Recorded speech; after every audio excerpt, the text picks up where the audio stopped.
Eu tenho agora aqui já posicionada a Luciana Verdolim, porque hoje o encarregado de negócios da Ucrânia no Brasil, Anatoly Tkach, ele deve fazer um novo pronunciamento sobre a situação de brasileiros fora do país e o posicionamento do governo Bolsonaro.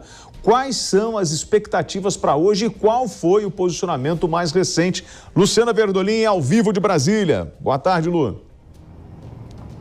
Boa tarde, William. Boa tarde a todos. Olha, o encarregado de negócios da Embaixada da Ucrânia aqui no Brasil, ele tem feito esses pronunciamentos diariamente desde que começaram os conflitos. Apresenta dados e pede muito ajuda. Já pediu aí ajuda humanitária, fez questão de ressaltar a importância também de se garantir o envio de combustível à Ucrânia. Pelo menos por enquanto não existe uma falta em todo o país, mas com o avanço, desse ataque, com o aumento do tempo, ninguém acreditava que ficaria tanto tempo esse problema entre russos e ucranianos, a questão começa a se complicar lá no leste europeu. Ele tem cobrado também, Anatoly Tkach, tem cobrado um posicionamento do governo federal com relação ao conflito. Tem afirmado que vê com bons olhos a postura do Brasil na ONU, na Organização das Nações Unidas, principalmente no ponto em que diz que é preciso aí condenar, deplorar, é a palavra utilizada no meio diplomático, o ataque russo aos ucranianos. Ele sempre também costuma dar dados com relação a mortes, tanto de um lado quanto de outro, e queda e problemas envolvendo as artilharias, os equipamentos dos dois países. Essa coletiva costuma ser por volta das 4 horas da tarde, hoje ainda não está marcada, mas ela deve acontecer mais tarde. Aqui no Palácio do Planalto, o que a gente viu mais cedo? O presidente Jair Bolsonaro se reuniu com vários ministros, William, e a expectativa é de que seja publicado hoje aquele decreto que concede visto humanitário a ucranianos que queiram vir aqui ficar no Brasil.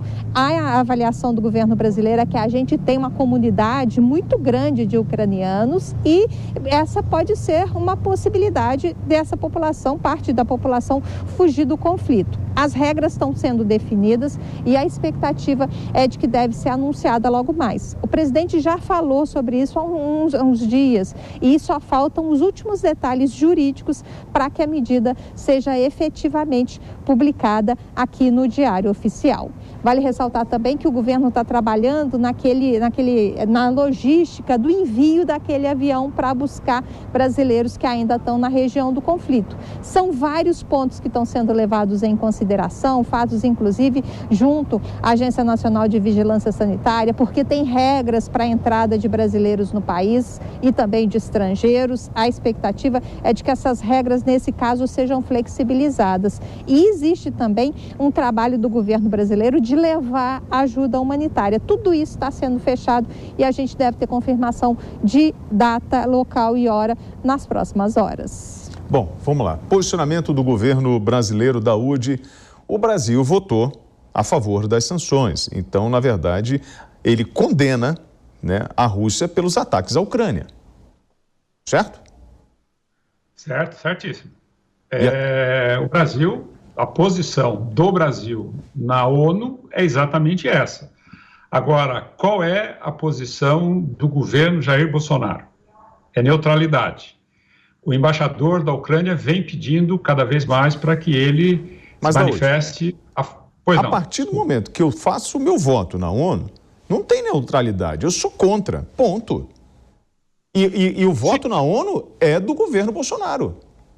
Perfeito, mas não é o que está se entendendo internamente, Você conversa com os parlamentares, os chefes do legislativo, eles estão dizendo, não, nós temos que ter uma posição firme em relação a essa ação da Rússia. Hoje, nós temos embaixadores, ex-embaixadores, em dúvidas com relação a qual vai ser a nossa posição. Então, uma coisa é a posição da ONU e outra coisa é a posição do governo. Quer dizer, a posição... Eu não estou aqui fazendo crítica não, viu, William? Eu estou fazendo análise do que está ocorrendo. Então, está se cobrando do presidente Bolsonaro uma posição firme em relação a essa invasão. Que ele venha que ele diga o seguinte: não, é um crime, é crime você matar civis, você não pode fazer isso. Aí pode dizer, não, eu quero resolver essa situação. Que acho que todo mundo quer resolver essa situação. Acomodar de volta essas pessoas que estão saindo de lá, parar esses bloqueios, isso vai ter consequências na economia. Então, e não adianta. Putin, eu vou repetir mais uma vez, para que as pessoas possam entender, porque às vezes a gente fica tentando arrumar argumentos do passado, da antiga União Soviética, que conviveu. Não tem nada disso no dia de hoje. Putin sofre da presunção, né, da síndrome da presunção, que é a doença do poder. E não adianta. A Europa, Estados Unidos já disse isso, não está tomando essas medidas drásticas, porque ele não vai entender. A gente viu que ele vai tentar a Ucrânia, depois pode ir mais para frente. Então, o que nós queremos? Nós temos que ter uma posição. Concordamos com isso ou não concordamos com isso? Não dá para... Então, eu tenho... Aí eu fico, na verdade, eu vou passar até a palavra para o Felipe Bueno, porque assim, Felipe... cobravam uma posição do governo brasileiro. E vai na ONU e fala assim, ó, a favor das sanções, é crime que está acontecendo lá, eu vou apoiar, eu sou contra o ataque, porque esse é o governo brasileiro falando. Falamos sobre a retirada dos brasileiros lá na Ucrânia. O governo brasileiro, junto à embaixada, criando todos os mecanismos, os brasileiros já estão voltando, muitos deles, apesar das dificuldades encontradas. A ministra vai e fala assim, olha, vamos ter problema de fertilizantes, então eu vou buscar em outros lugares, vou fazer uma viagem extraordinária, já estava traçada, mas agora eu vou antecipar, vou me organizar para conseguir esses insumos assim. Então, não é uma tentativa de forçar o governo a falar mais do que deve, porque existe sim essa corrente que fala, o presidente Bolsonaro, o governo brasileiro não está se manifestando. Ele não se manifestou ou eu estou equivocado? Não, na linha da análise e separando as coisas, William, você tem razão em fazer esse tipo de questionamento e eu estou alinhado com o Daúde. E eu acrescento, mais uma vez, me perdoe, né, por usar de novo a época da Segunda Guerra Mundial como alerta, mais que como argumento, mas muitas pessoas me perguntaram já na semana passada se eu enxergava uma comparação possível com a época de Getúlio Vargas e aquela indecisão de Getúlio Vargas em apoiar o eixo ou apoiar os aliados. E havia também naquela época interesses econômicos. E naquela época, conselheiros militares de Getúlio Vargas tendiam a apoiar o eixo, a apoiar Hitler. E conselheiros civis, diplomatas, né? Conselheiro Aranha, por exemplo, diplomata Oswaldo Aranha, talvez tenha sido uma das vozes mais importantes que fizeram com que, por interesses comerciais e por uma visão de futuro muito clarividente, Getúlio Vargas adotasse esse posicionamento pró-aliados. E foi felizmente que isso aconteceu, porque no fim das contas a gente viu no que deu a Segunda Guerra Mundial. Agora, voltando à sua pergunta, existem coisas práticas que qualquer governo deve fazer. Estamos falando do governo brasileiro. Então, cadastramento de brasileiros na Ucrânia, a tentativa de classificá-los e esse voo, né, a busca por outras fontes de fertilizantes também. Tudo isso é prático, tudo isso é importante e tem que ser feito mesmo. Paralelamente, há uma análise do que é mais importante nesse ponto, até para a história do mundo, né? E para o futuro das nossas gerações. O que é mais importante nesse momento? Fertilizantes ou as vidas humanas que podem morrer na Europa? É óbvio que nós temos uma questão importante, né? Os fertilizantes são importantes para alimentar as nossas mesas e para fortalecer ainda mais as exportações brasileiras. Ponto, ninguém discute isso. Agora, né? Nessa parte eu me alinho ao Daúde. A posição do presidente da República, neste momento, não existe. Ele está fugindo de tomar uma posição enquanto a Rússia vai invadindo um país, né, como violência, violentando as definições de convivência entre os países e com o risco, claro, de ocupar outras nações. O Luca falou da Moldávia aqui, mas no fim de semana eu acordei e vi o Putin ameaçando a Finlândia e a Suécia. Como é que pode, no século XXI, né, você ver um governo anunciar ameaças à Finlândia e à Suécia, fora outros países? Então, existe uma questão muito maior que o presidente não vê ou não quer enxergar. Mas, gente, eu realmente não estou entendendo vocês e eu preciso de ajuda, Daúde. Por favor, o pronunciamento, o voto na ONU não significa uma resposta que eu não concordo?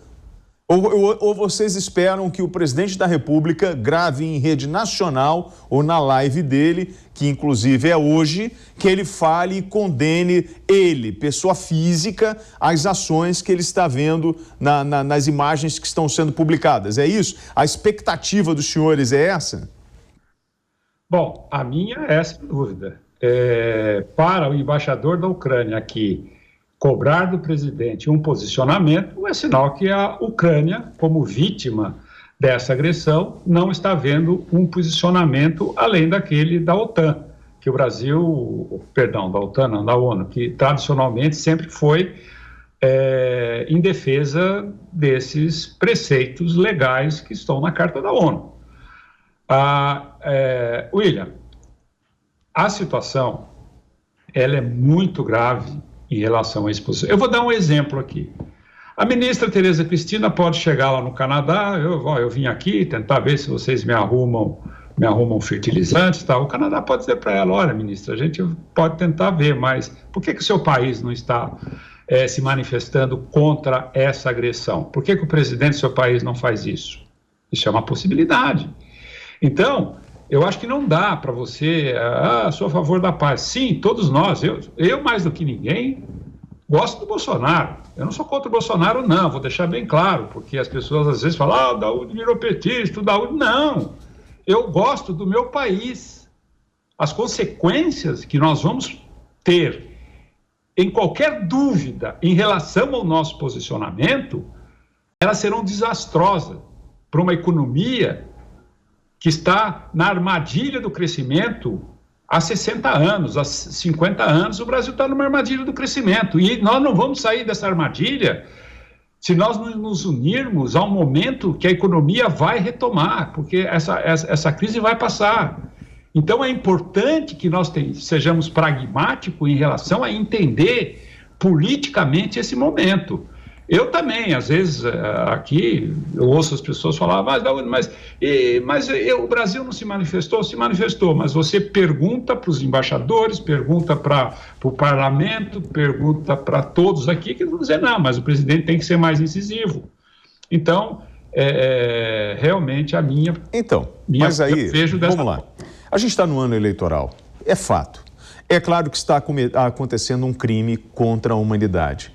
Se o Brasil não tivesse votado lá na ONU, condenando ou a favor das sanções contra a Rússia, eu até concordo que nós estaríamos dentro de uma neutralidade. Não, olha, eu vou me abster do voto. A partir do momento que governo brasileiro, e aí eu tiro o PR disso, na verdade eu estou falando governo brasileiro, se posiciona e fala assim, eu sou a favor das sanções. E eu sou a favor, mesmo sendo aquele que preza pela paz, mas eu sou a favor porque eu não concordo com o que eu estou vendo.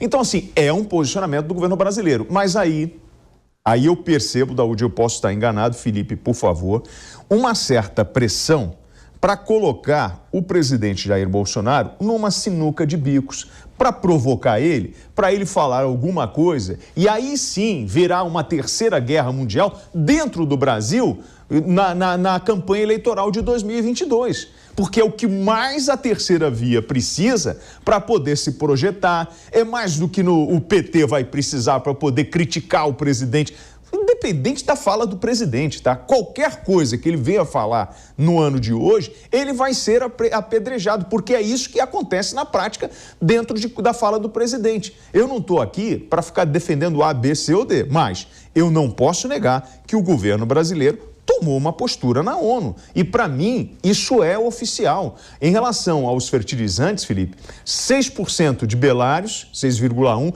e 20% da Rússia. Nós não vamos ter em torno de 25% a 26% dos fertilizantes. Isso não afeta diretamente, num primeiro momento, a produção.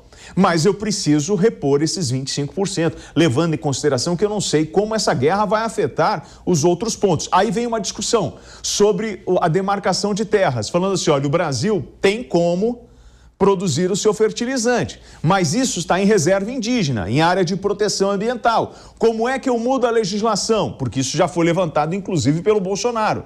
Eu tenho como produzir aqui? Tenho, mas aí eu tenho que mexer nos interesses que provocam tanta reverberação. Aí falam o seguinte, não, ele quer atacar a Amazônia. Então, assim, gente, nós precisamos tomar um cuidado muito grande, porque, na verdade, nós também vivemos a nossa guerra interna em função de uma candidatura presidencial. Não é isso, Felipe? Você está pleno de razão, William, nessas questões internas que estão sendo aproveitadas, as famosas narrativas que enchem a paciência da gente, né, e vão continuar por todo o ano de 2022, você lembrou muito bem, é um ano eleitoral, né? Então, sugiro às pessoas que recebam essas narrativas da extrema-direita, da extrema-esquerda, da centro-esquerda, da centro-direita, ou de quem não tem posicionamento nenhum, quer mais ver o circo pegar fogo, que sempre recebam essas informações, essas ditas análises, com ponderação, com espírito crítico. Tudo isso que você falou do ponto prático, dos pontos práticos, é importante e tem que ser resolvido, ou tem que ser tentado resolver